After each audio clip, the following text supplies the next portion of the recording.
1. The question number 10 is, in triangle PQR, right angled at Q. सो एक triangle पहले draw कर लेते हैं और ये भी बता दिया है कि राइट एंगल्ड एट क्यू है, सो ये क्यू हमारा मिल गया हमें। और ये इसमें दिया है that P R plus Q R is equals to 25 and P Q is 5।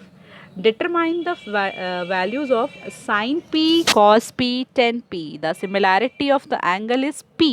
कि भाई तीनों में ही पी निकालना है, तो हमें ज़्यादा कुछ झंझट करने की ज़रूरत नहीं है। अगर हमें पी निकालना है, इसका मतलब मैं बेस एंगल ना पी लिख लेती हूँ, ठीक है, ताकि मेरे को ना बेस और परपेंडिकुलर निकालने में ज़्यादा दिक्कत ना हो।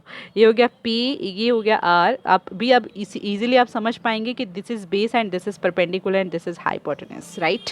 इसलिए आप क्वेश्चन के अकॉर्डिंग ही आप इसको फिगर को भी ड्रॉ कर सकते हो। बस जो बेस बोला हुआ है आप उसको जो वो बोला है ना आपको 90 डिग्री परपेंडिकुलर, आप उसको वो लिखिए एंगल को।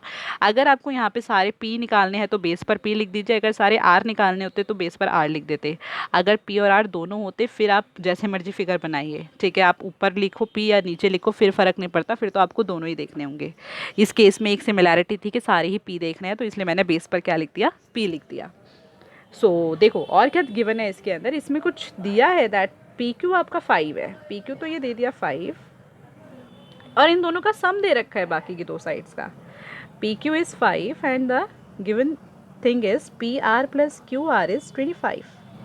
तो भाई अब तो यहाँ पे तीसरी साइड निकालने के लिए मुझे क्या करना होगा, तीसरी साइड निकालने के लिए, क्योंकि यहाँ पे एक साइड दी हुई है, बाकी दो का सम दिया हुआ है।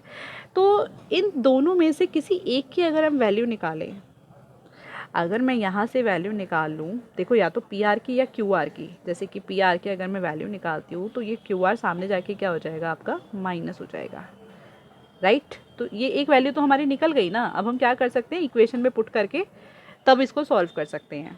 तो पहली चीज़ तो हमें यही करनी है कि हम दोनों में से किसी एक की वैल्यू निकाल लेंगे। देखिए जैसे मान लो कि अगर आपको किसी क्वेश्चन में ये दिया होता है x plus Y is equals to 10, तो यहाँ से आप किसी एक की वैल्यू निकाल लेते हैं ना। जैसे x की वैल्यू निकाल लिया तो 10 माइनस वाई, या y की वैल्यू निकाल ली 10 माइनस एक्स, फिर आप उसको दूसरी इक्वेशन में पुट करते हैं। बस ऐसा ही कुछ यहाँ पर करना है। अब हम इसमें पाइथागोरस लगाते हैं, क्योंकि एक राइट एंगल ट्राइंगल है। तो पाइथागोरस थ्योरम हमारी होती है, देखिए हाइपोटेनस का square is equals to perpendicular का स्क्वायर प्लस बेस का स्क्वायर। तो हाइपोटेनस तो हमारा है P R square is equals to perpendicular है हमारा Q R square plus base हमारा है पी क्यू स्क्वायर। आप क्यू पी लिखिए या पी क्यू लिखिए, एक ही बात है। P R square, P R हो गया हमारा, इसकी वैल्यू हमने यहाँ लिखी है 25 माइनस क्यू आर, ये वैल्यू पुट कर देते हैं इसके अंदर, is equals to Q are.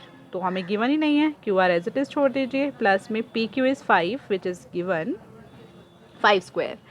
अब देखिए ये एक आइडेंटिटी है, यहाँ आप देख रहे हैं ये दो टर्म्स है और उसका होल स्क्वायर लगा हुआ है, इसका मतलब ये एक आइडेंटिटी है। और ये आइडेंटिटी क्या है आपकी, ये है a minus B whole square. ये फॉर्मूला होता है देखिए a square minus 2ab plus B square, right. यही आइडेंटिटी अब हमें इसके अंदर यूज़ करनी है। इस क्वेश्चन में आपका जो a है वो ये होगा और b जो है वो ये हो जाएगा। तो चलिए अप्लाई करते हैं by identity this. a square, a is 25 square minus 2ab, so 2 into a is 25 into b is qr, a plus b square, b is qr square is equals to qr का square करेंगे तो ये भी qr square as it is ही आ जाएगा, ठीक है। प्लस में 5 का स्क्वायर इज़ 25। अब देखिए 25 का स्क्वायर आपका होता है 625 माइनस 25 टू ज़ा 50 क्यू आर प्लस ये Q R square as it is. इस क्यू आर को भी ना इधर ले आते हैं तो ये तो माइनस हो जाएगा इधर आके, क्योंकि उधर प्लस हो रहा है, इज इक्वल्स टू में 25। अब देखिए ये दोनों तो कट गए, कैंसिल हो गए, क्योंकि एक प्लस में है एक माइनस में है। ये है माइनस 50 क्यू आर। अब हम क्या करेंगे, हम नंबर्स को एक तरफ कर लेते हैं। ये 625 हम इधर लेकर आएंगे तो क्या हो जाएगा, माइनस में हो जाएगा, क्योंकि इधर तो प्लस में है। ये हो गया minus 50 Q R is equals to, इसको आप माइनस करेंगे तो ये आ जाएगा माइनस का 600, माइनस से माइनस आप कैंसिल कर दीजिए। क्यू आर की जो वैल्यू आई है वो आपकी क्या आ गई है, देखिए 600 अपॉन में 50।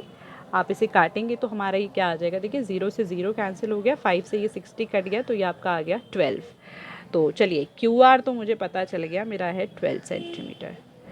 अब मैं पी आर भी निकाल सकती हूँ ना इसके अंदर वैल्यू लगा के, तो पी आर भी निकाल लेते हैं, तीनों साइड पता चल जाएगी। ये था 25 माइनस क्यू आर, तो 25 माइनस क्यू आर आपका आया है 12, सो ये आपकी साइड आ गई 13। सो पी आर है हमारा 13, ये हमारा 5 था और ये है हमारा 12। ठीक है भाई, अब तीनों साइड्स पता चलने के बाद हमें करना क्या है, जस्ट हमें इनकी वैल्यूज़ ही तो निकालनी है। लगाइए फॉर्मूला। पंडित बद्री प्रसाद हर हर बोले सोना चांदी तोले। यहाँ तो सोना चांदी तोले यही तीनों चीज़ें यहाँ पे दे रखी हैं। सोना चांदी तोले, हमें ज़्यादा कुछ और निकालना भी नहीं है। So P upon H is sine, B upon H is cos and P upon B is 10। So when we will find sine P upon H perpendicular is 12 upon hypotenuse is 13। So ये हो गया sine P। जब हमें निकालना है cos P, so cos is b upon h, base is 5 upon hypotenuse is 13, tan is p upon b,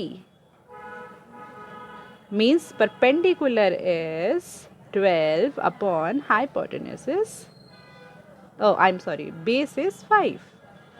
That's it. थोड़ा सा difficult है ये क्वेश्चन, क्योंकि इस पार्ट की वजह से जब आपकी साइड निकल जाएगी तो आपके लिए बहुत आसान हो जाएगा। तो बहुत अच्छे से समझिए, यहाँ पे 2 साइड का सम था, तो कोई भी एक साइड वो आपकी चॉइस थी, आप निकालिए। आप क्यू आर भी ले सकते थे यहाँ पर।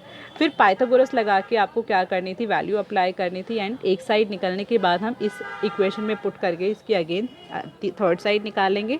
और हमारे को जैसे ही 3 साइड्स पता चल जाती है, फिर तो हम ट्रिग्नोमेट्री की कोई भी रेशो निकाल सकते हैं।